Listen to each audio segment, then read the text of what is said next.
and now for something completely different. So I've decided to do something completely different. I'm going to start off with some news headlines. And I started doing it, and it turned into a long, long list. So let's see how it goes. Am I worried that it's going to ruin the ambience and the vibe of this podcast? Am I worried that it's going to change this podcast? Am I concerned that it's going to perhaps alienate you if you are a regular listener and you are used to my pattern, my behavior? And the answer is yes. So listen, this podcast I'm going to treat like a ball of call it dough, plasticine, and any other malleable type substance, and we will shape it, reshape it, break it apart, put it back together, roll it into, well, see what we can do. Bumped into a friend of mine, and I'm so pathetic. I'm always craving, like, what's it? Not justification. There's a better word for it. Craving acknowledgement, or craving appreciation, or craving attention. I don't know. So I ask him, what do you listen to my show? How's it going? Says to me he doesn't like when I talk about South Africa. He's not interested in South Africa. The man lives in South Africa, not interested in South Africa. And I thought about it. My first gut reaction was, but you live in South Africa. You got to have some kind of interest. And then I thought about it, and I'm guilty of it myself. I think I also avoid what's going on, and perhaps I only bring up things that are happening purely because I happen to be doing this podcast. And I think we want to escape from reality. I think it's nice to look at what's happening in other parts of the world, because maybe we just want to forget about our own reality, and maybe it's a form of escapism, perhaps. Maybe you yearned, or you thought of, and you wanted to go live overseas. And so if you see bad stories going on in America or Israel or Canada or Australia, you think, I'm happy here. Perhaps. So let's do some headlines. And now the trick of this one is, now this is my challenge. How do I go through a story without commenting? That is the test. How am I going to get through a story without commenting? Because then I'll never get through all the headlines. So let's give it a go. In Afghanistan, struggles with the Taliban's return to power and an intense drought have led many farmers to turn to the region's most reliable economic engine, growing opium poppies. So increase in opium poppy farming because of the drought in Afghanistan. And Taliban, not so great. More than 20 people were struck after a vehicle drove into a crowd at a parade in Waukesha, Wisconsin. That's near Milwaukee. And some people were killed, but the story hasn't been updated yet. 2 of the 17 aid workers kidnapped by a Haitian gang in October have been released. So 15 still captured. As Iran's new administration prepares for its first international nuclear negotiations, there are signs that there will be no going back to the 2015 agreement. Peng Shuai, that's Peng Shuai, the Chinese tennis star, who disappeared after she accused a former Chinese government official of sexual abuse, held a video call with a top Olympic official, saying that she's perfectly safe and she's fine. But the WTA, that's the Women's Tennis Association, says that doesn't alleviate their concerns. Okay. An Israeli civilian was shot dead by a member of the militant group Hamas near the holiest site in Jerusalem. That's near the Wailing Wall, next to the Western Wall. And they say the shooting could deepen tensions within Israel's fragile governing coalition. And that Israeli civilian was actually a new immigrant from South Africa. So a lot of people in mourning in South Africa, they knew this young man. And so that's very tragic. And those are the headlines. There you go. How did that go? I feel I think my style is a bit, my, what do you call it? My tone, my highs and lows, my shades needs a lot of practice. Not a good newsreader. Not a good newsreader. So need to improve on that. And I know what you're thinking. I know what you're thinking. What's on your what did I have for breakfast? Very quickly, very briefly, because maybe you can try the same thing. I cut up 3 apples, bought some green seedless grapes. Now, it's always tricky buying seedless grapes, eh? So I was at Food Lovers Market, and I bought some green seedless grapes a week ago. No, they were red. Absolutely delicious. Delicious. Three boxes for 100 rand. Then I bought some green ones yesterday. They not so great. Not so great. And then I cut up 2 bananas. Have you sliced a banana lately? I find it, am I mad? But I find it therapeutic. You sit there and you slice a banana and you try to do it thin. Quite therapeutic.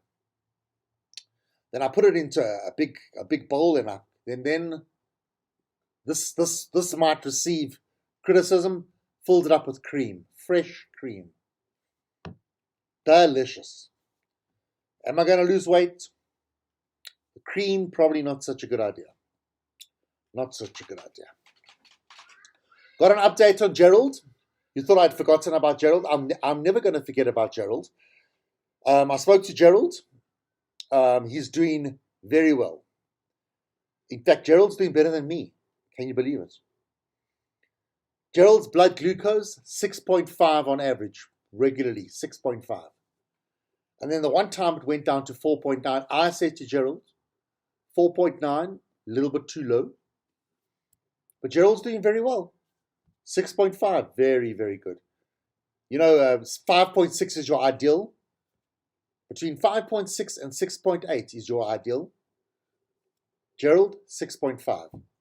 So, well done to Gerald, brilliant. Gerald's losing weight as well. You know how he's losing weight?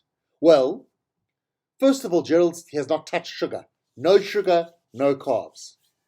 And then Gerald is doing something called intermittent fasting. So his last meal in the evening is 9 o'clock in the evening.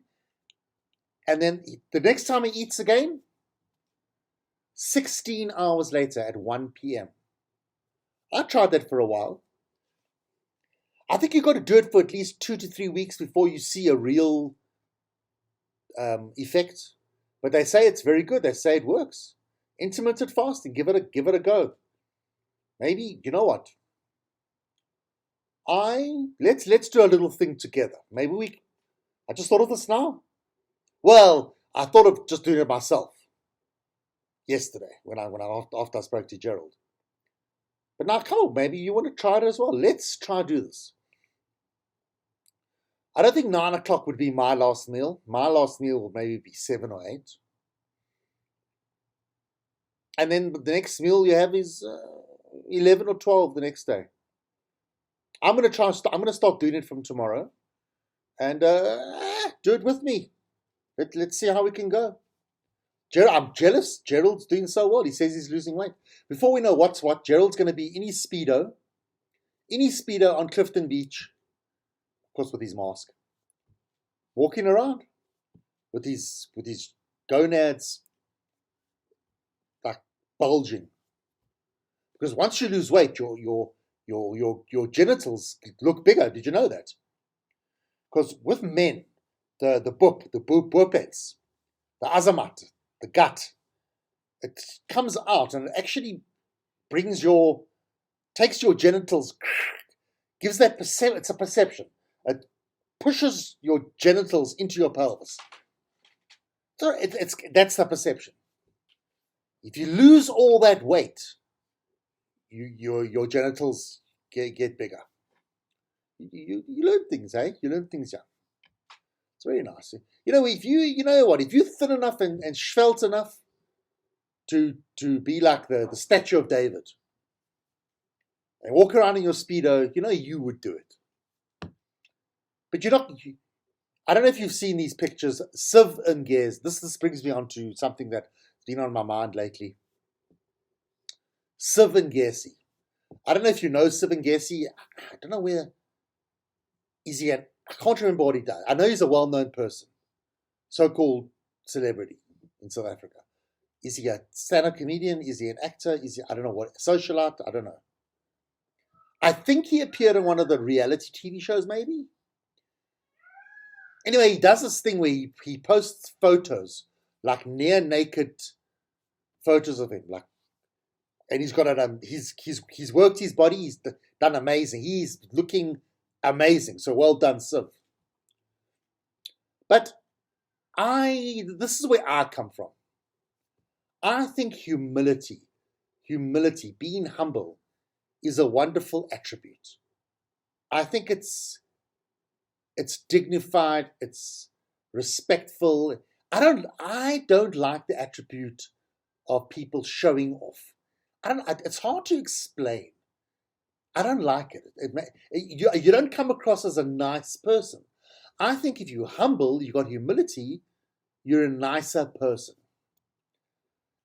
I don't think showing off is such a nice attribute. And what happens if you're in a wheelchair, or you've lost a leg, you've got a terrible illness where you can't exercise because you got cancer, or you're in really, really bad shape, and it's through no fault of your own. You're not well. Could be in a wheelchair, like I said. Could have some other problems. And then this guy, like somebody like Sivan Garcia, is parading like this. I don't know. I think it's in bad taste. Am I being oversensitive? And I thought to myself, if I got a body like, look, Sivan Garcia's actually inspired me. I want to get a body like him. But then he's inspired me to get like that, but then to be humble. But then again, I'm human. Maybe I want to show off. But maybe like within controls. Just don't do it as blatant. Like, maybe I don't know. Maybe you're just walking around your garden and you fetching something and you happen to not have your shirt on. And you walk, and maybe the neighbor or somebody's walking their dog and they see you without your shirt on. Or you take the rubbish out. Tuesday morning, take the rubbish out. You happen to just be in your boxer shorts, nothing else. That's subtle. But Sivan Garcia, he oils himself up, and he's almost naked. In some of the pictures, I think he is naked, no clothes, but with certain strategically positioned. And it's a professional photograph. This is not something that somebody just did with their iPhone. And he puts these photos. I wouldn't do it. Humility. I think. Come on. I hope Gerald might lose control. He's gonna become like Siv. Next second, Gerald's got a Twitter. I don't think Gerald's on. I think Gerald is on Twitter, but he's more of a follower. He doesn't post much. He'll suddenly put photos of himself in his Speedo. How about that? Something a bit creepy happened. Creepy is maybe a strong word. Something a bit, can I say paranormal? Can I say strange? So 2 or 3 weeks ago, I found a dead rat. I got my front stoop on the south end of my house, by the driveway where you come into the house. So there's a little stairs going onto the stoop. I found a dead rat on the right hand. As I'm walking towards the gate, there's this big dead rat. Picked up the rat, hoyed it into the trees. That was like 3 weeks ago. Maybe 4 weeks, maybe even longer.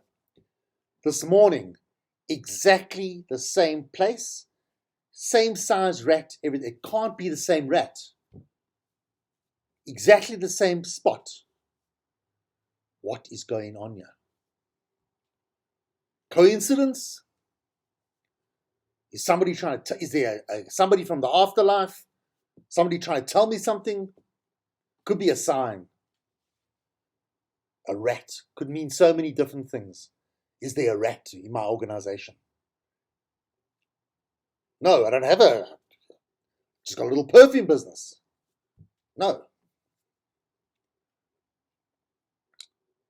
And then I started going, is it the Chinese year of the rat? And maybe, there's some China, then I looked it up. No. In fact, this year, 2021, is the Chinese year of the ox. Who knew? And interestingly enough, it started from the Chinese year of the ox, or the Chinese year started from the 12th of February, and it's going to go on until the 31st of January 2022. That's the year of the ox.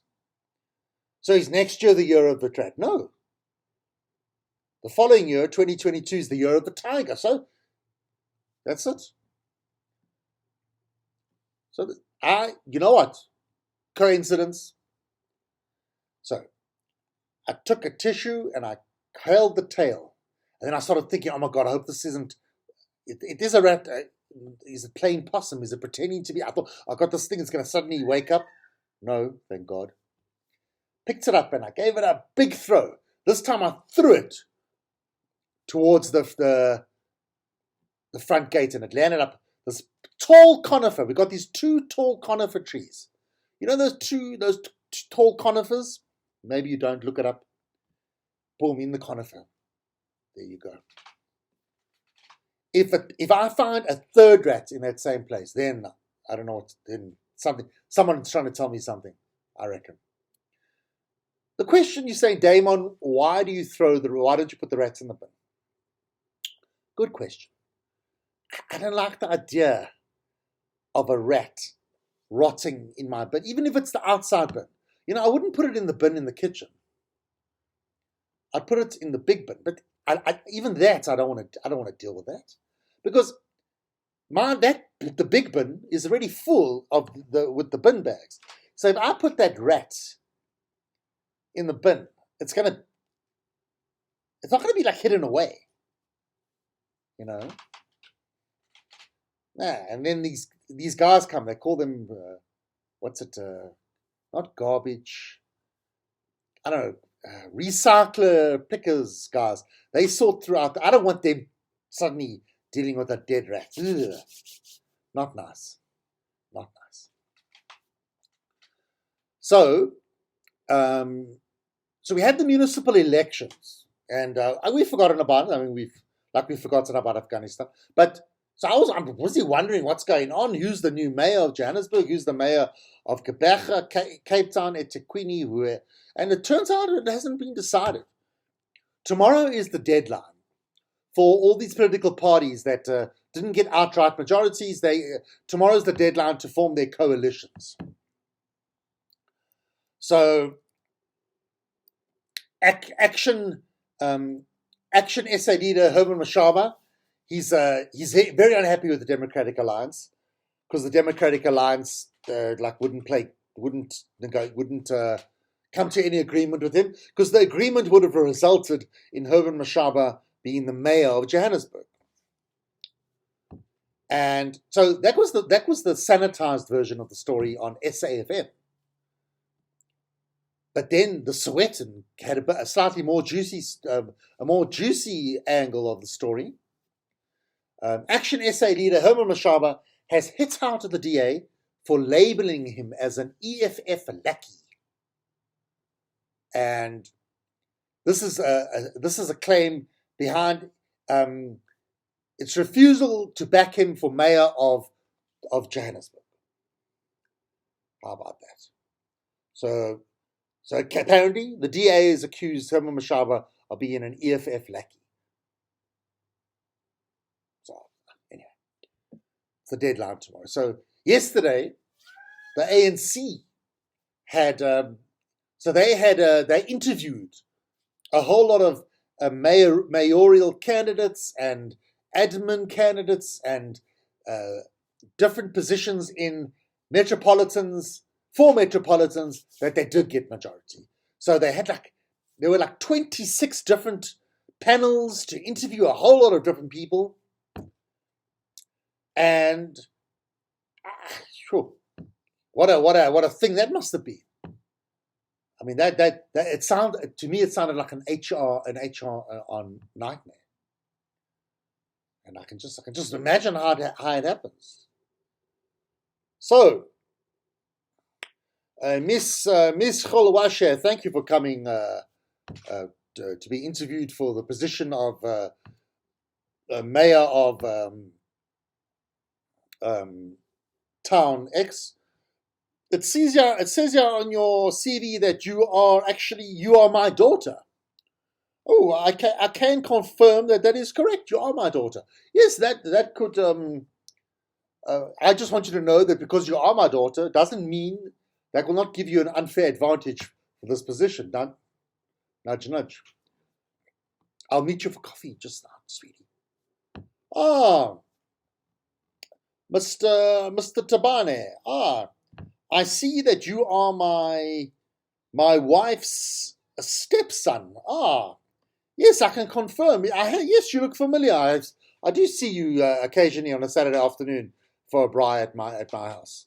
Yes, I know you very well. Yes, in fact, I took you for a drive the other day. I just want you to know that our relationship will not advantage you in any way whatsoever for the position of the mayor of Hot as Hell. Wink, wink, nudge, nudge. Yeah, no. See you later. I'll tell your mother I said hi. Shenanigans, eh? Shenanigans. Yo. So what was it? Mayoral candidates and administrative and leadership positions. And they interviewed a whole lot of possible candidates. Can you imagine? Can you imagine? Imagine if I arrived. Hey? Mr. Calvary, we see that you are not related to any of us. I can tell you that now. That is not going to... that's not... I got to be honest with you. It's not going to bode well for your candidacy. We're just going to be honest. Anyway, let's see how it all pans out. Well, when they select all these mayoral candidates and administrative and leadership positions, will there be an audit? Will the Daily Maverick or Ama Bug or Weekly Mail or whoever, various journalists, investigators, do like an audit, like examine who got what position and do a whole organogram. I can't wait to see the organograms, the connection. 6 degrees of separation. Eventually, everything comes back to Kevin Bacon. No, well, everything comes back to who? Gwede Mantashe. So we'll see. We'll see how that goes. You got to. If you are a friend of Tony Leon's, if you are his brother, his cousin, you know him well, he's a friend of yours, just take him aside and say, Tony, you had your day. You've done some good things. You've done some silly things. You had your time. I mean, I'll never forget, Tony, the time back in 1994, you said Tokyo Sex Wally instead of Sechwale. Who remembers that? Well, should I do? Sex Wally. Crying in a bucket. Sex Wally, right? Tony, just keep quiet. It's enough already. A couple of months ago, you said that Musi Mayamani, as the then leader of the DA, it was an experiment that went wrong. You said that, put your foot in it, didn't come across very well. Now, Tony, you're saying things that are really redundant. This is what Tony Leon said. Tony Leon believes that it is important for the DA to dispel the perception that it was a white party and find ways to attract all South Africans. Duh. Huh? I mean, Homer Simpson could have told me that. Isn't that such an obvious thing? And maybe we can blame the media. Maybe they shouldn't grab onto a thing like it. Tony Leon says something like that. Maybe they should just ignore it and spare him the embarrassment. He's saying something so obvious. It's something that's been going on for forever. The DA must dispel the perception that it's just a white party. I mean, that has been going on for forever. So Tony Leon now says it. It's embarrassing. It's embarrassing. Anyway, I think we'll leave it at that. Not going to go into details about the Springboks losing to England by 1 point. Look, England were the better team. They scored 3 tries and South Africa scored 1. We missed 3 kicks, so we could have still won. England deserved to win. I think they were the better team. Lewis Hamilton won the Qatar Grand Prix. Qatar. He's now 8 points behind Verstappen. 8 points and with 2 Grand Prix left. Quite exciting. Not exciting for me to watch, but just to follow from the side. Look, this is not a sports show. Okay, so we'll leave it for now. Tell me what you think of the new format. I don't know if it was such a good idea, the new format, but we'll see. We'll see. We'll look at the data. We'll look at the research and come to some kind of a decision as we go along.